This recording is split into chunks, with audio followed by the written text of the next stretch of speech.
All right, welcome back to another episode of the Bleav in Minnesota Football podcast, hosted by the starting kicker of your Golden Gophers, Matthew Trickett, and me, Tony Liebert. We are fresh off a week one 38-0 Gophers victory over New Mexico State, and a perfect day kicking for Matt Trickett. I guess we'll just start there. How happy were you with your performance? You're obviously perfect on field goals and extra points. And how, I guess, how satisfying is that to start out a year with that type of performance? I mean, it's always great to start off. What was it, 6 for 6, I Bleav. The goal of our team, the goal of the offense, is always just for me to kick extra points. And if I have 70 extra points on the season and 1 for 1 on field goals, that's fine by me. That means we're winning games. Um, but yeah, it was just kind of dominating all three phases of the game. And we knew coming in that anyone can beat us. We learned that lesson last year, and it was good to really start fast with touchdowns on the first drive, second drive, and just really never letting our foot off the gas.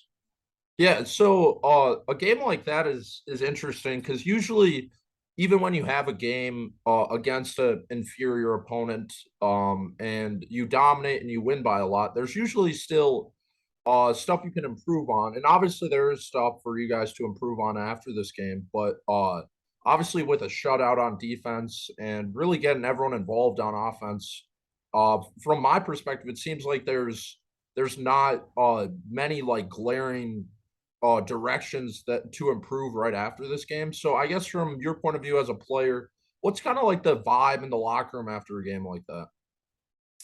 Yeah, I mean, everyone is super happy with everyone's performance and how it did. But I mean, as you said, there's still some things here and there that each player would like to take back. And luckily, with a big performance like that, 38-0, we can take that and learn from it without much repercussions. Like, it didn't cost us a game, it didn't cost us a drive. There was still 0 points scored for New Mexico State. So we're really happy with how the end result was, but kind of the process of getting there, the game plan, the execution, more of that stuff we need to clean up with. Because I mean, right now we're lucky to start with 3 non-conference, and then after that it's going to be all conference, and every single game was going to be a challenge. And I mean, everyone in the Big Ten knows that each game you have to show up and execute the game plan as well as you can to win.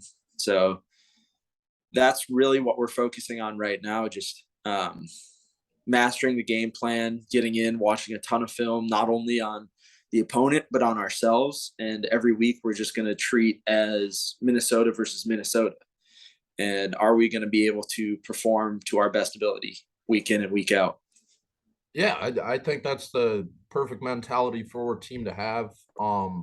I think one of the biggest takeaways from this game, at least from the fans' perspective and the media's perspective, was both Mo and Trey coming back from serious injuries, and they both look 100%. And I guess from the team's perspective, how cool was it for all of you guys on the team to see two guys that are such an important part of this Gophers team? And how like happy did you feel for them seeing them come back from serious injuries and just kind of pick up right where they left off? Yeah, I mean, it's been a grind for both of them. I mean, obviously, Mo, very first game last year, that was a huge hit for the team. And then a couple weeks later, Trey going down with something that we didn't really know much about at the time. And I'm sure fans knew even less. Yeah. So it was really hard losing them last year. And just to see them back together as a complete running back room with guys getting back and being healthy, it's exciting to watch. I mean, they're two phenomenal players. And then on top of that, they're two great people. So seeing them back, seeing them healthy, um, smiles on their face, and being able to contribute to our team is huge. And I think everybody in the locker room knows that. And we're not going to take it for granted this year. Yeah.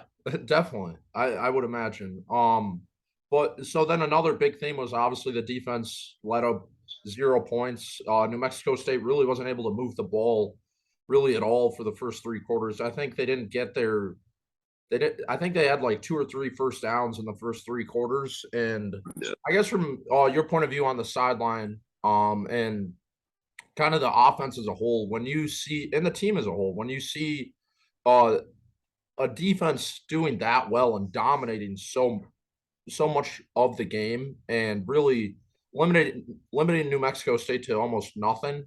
How like I guess were you even like surprised a little bit? Like they were dominating start to finish really on every single play. Surprised, no, but I mean, anytime that happens, like it's like, wow, we really have something special here. Um, and you could just tell throughout the entire offseason, we had a lot of guys on the defense really hungry for more and great leadership and kind of that crazy mentality that a defense needs, Yeah. that always hungry, that ready to attack at any moment. And I think we have that in a lot of our players, and a lot of the young guys are really feeding off of that. And I mean, we got a lot of guys, a lot of new guys in like on the D line, few at linebacker and corner as well. So they were able to get some reps and really show how hungry they are as well. So, I mean, there weren't a ton of plays on defense, but it was a dominating performance and really exciting. Yeah, I mean from my perspective, I think that's definitely going to be one of the strongest units in the country this season. Like I don't Yep. really see any weakness anywhere on that side of the ball, and I think you guys showed it last night or Thursday night. But even starting out the game, first play of the game, Justin Wally almost had that interception. And I think that was the second play of the game. But Yeah. when you jump into a season like that, and that play was so big, it felt like that almost just like kickstarted the whole game, and it made I could almost like sense from like the sideline that everyone they're like, okay, this football season now, and like that big of a momentum shift and that big of a play, even though it didn't stand. I feel like that almost just kind of jump started the whole game. Would you kind of agree with that?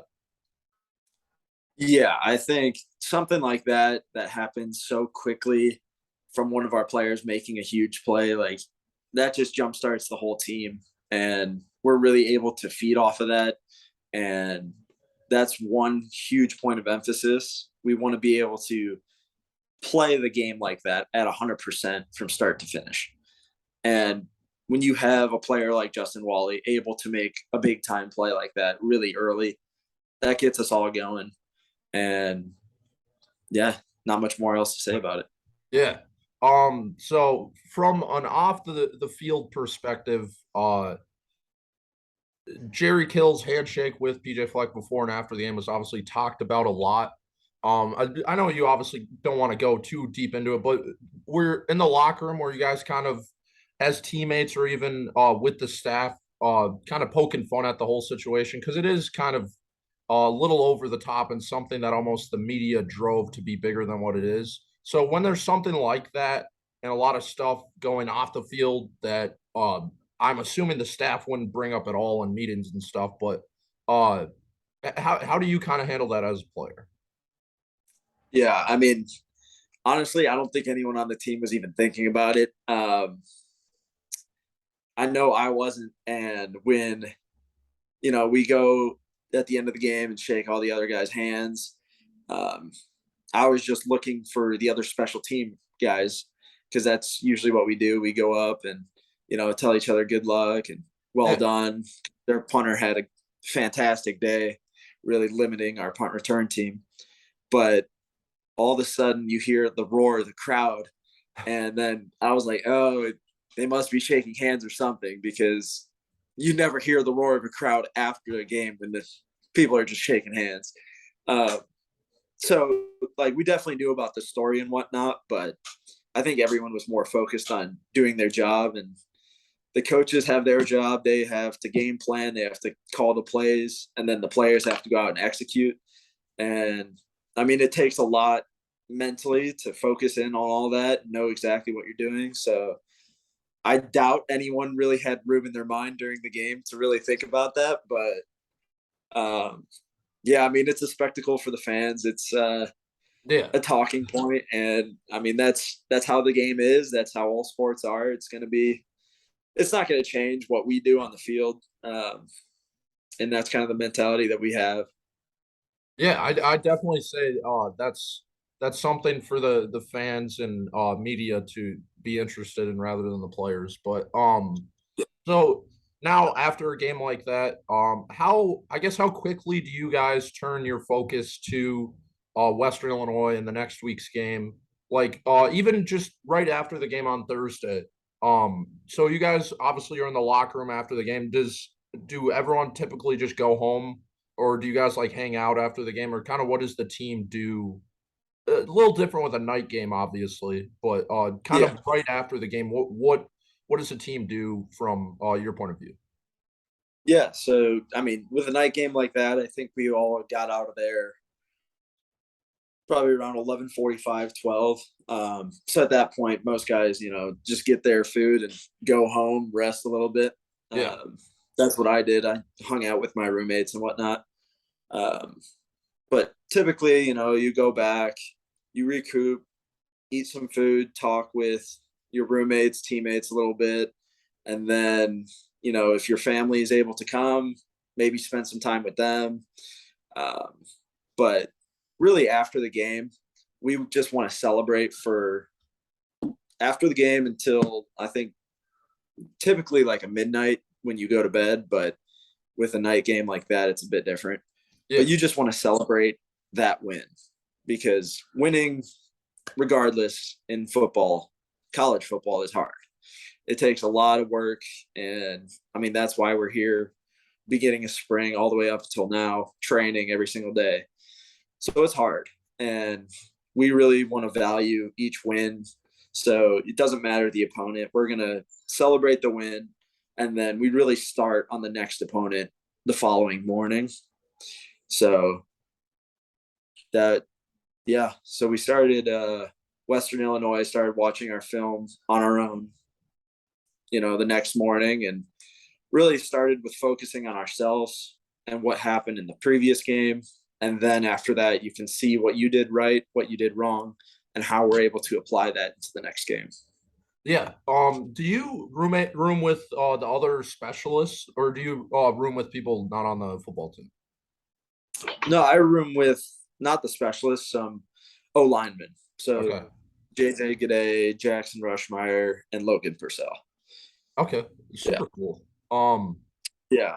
It's That fun. has to be an interesting dynamic. I guess on the football field, you guys don't have too much in common, but No, closest we get is them potentially blocking for me on a field goal. yeah. Yeah, so you said you start Western Illinois prep usually the next day. I know a week like this it's different because it was a Thursday game and you're not in a typical like game week you will for the rest of the year. But so like on Friday, do you guys what time do you usually get to the facilities and is it usually you're just breaking down film from last night's game, and then is it a mixture of both last night and Western Illinois, or how quickly does that flip switch to the next week?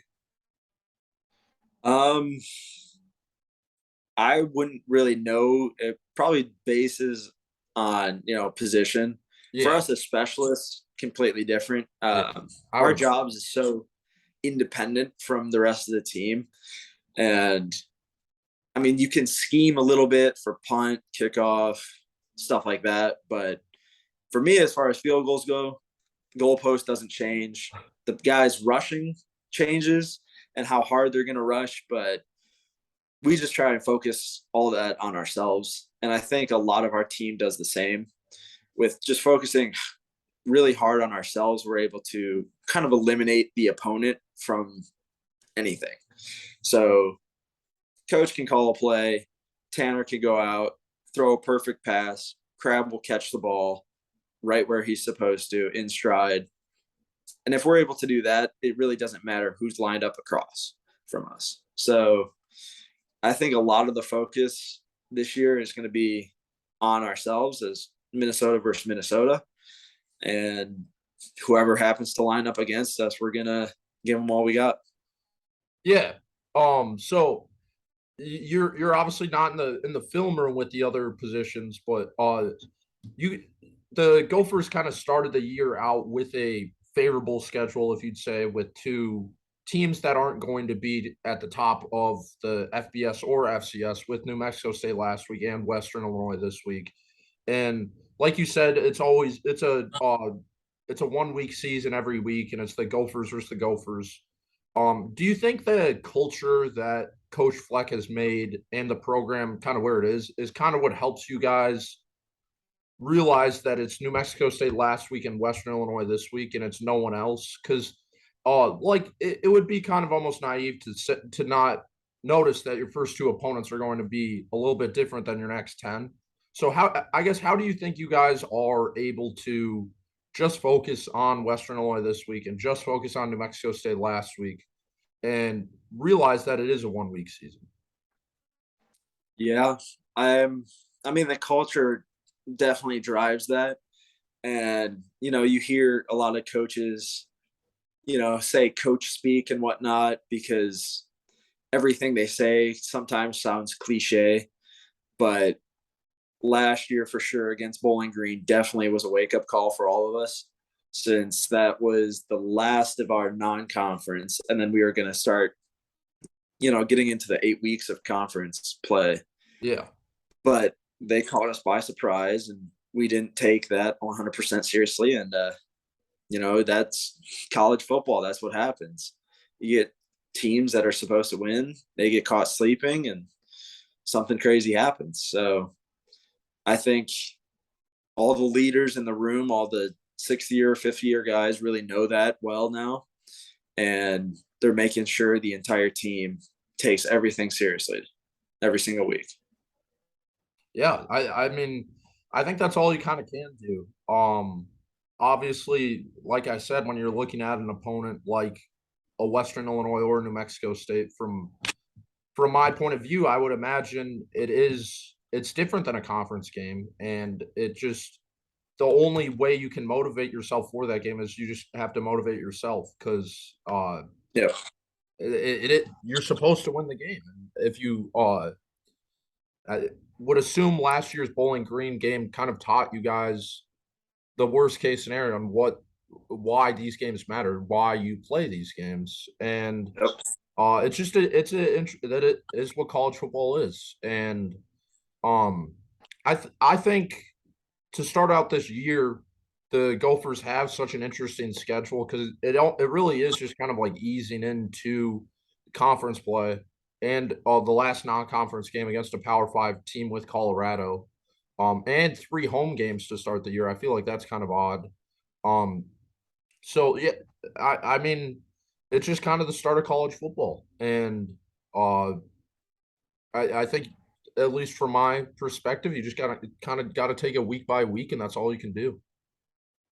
Yeah, exactly. And, a fan's perspective is completely different. Um, should I buy a ticket to this game? It's New Mexico State and it's Western Illinois. Like, yeah, that's kind of the same mentality trap that a lot of guys, a lot of players in college football can fall into.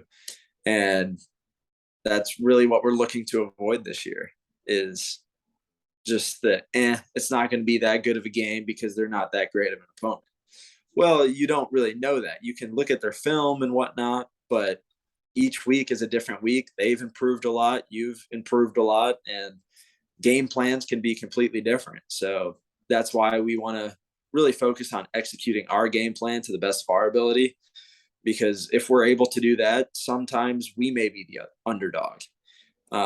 So we don't go into those games knowing that we're going to lose. We go into those games with every intention to win. So that's the same as all these other teams, and can't take any of them lightly.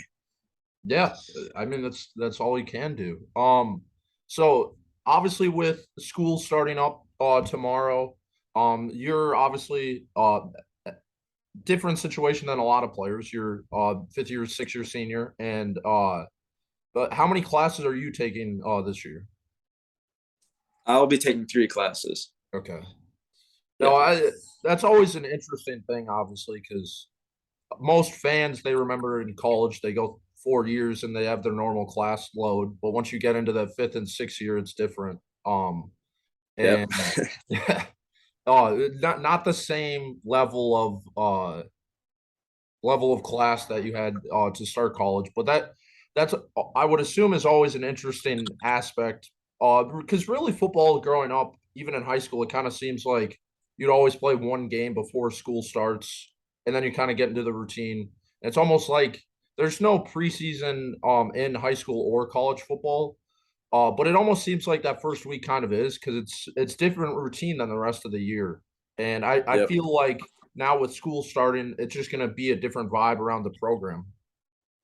Yeah. It's always something to get, the new guys into that routine, because from this point, what they got here in the summer to now, all they have known is football. We have 24 hours in a day, and we're able to spend 12, 15 hours at the facility watching film, lifting, practicing, recovering, doing all that stuff. But then when the classes hit, you really have to be a lot smarter with your time, and you have to still be able to meet your academic requirements, go to tutoring, get all your classes done, make sure you're there on time, and kind of all what our culture, our program demands of you. And then on top of that, you also have to be a top tier football player. And for a lot of freshmen, that can be really hard, but that's why we have such great leaders on this team. They're able to, talk with their position group and guys and really get them under their wing so they can teach them how to do it the right way. Yeah, I mean that makes sense for me. So yeah, I think that's all we got for this week's episode. Western Illinois, week 2, on September 10th, 11 a.m. kickoff. Um, it is a game against FCS Western Illinois. They play in the Missouri Valley Conference, but like Matt said, every week matters, and there's a reason why they play these games. So if you're listening to this podcast, wondering if you should go to the game, let's fill up Huntington Bank again. And there was a solid, at least student crowd for the first game. I would say that I was Yep. impressed with how many students were there. So let's fill up the whole stadium and take it week by week because that's all you can do at the start of the season. But thanks you guys for listening, and as always, row the boat, Sky UMN, go Gophers. Go Gophers.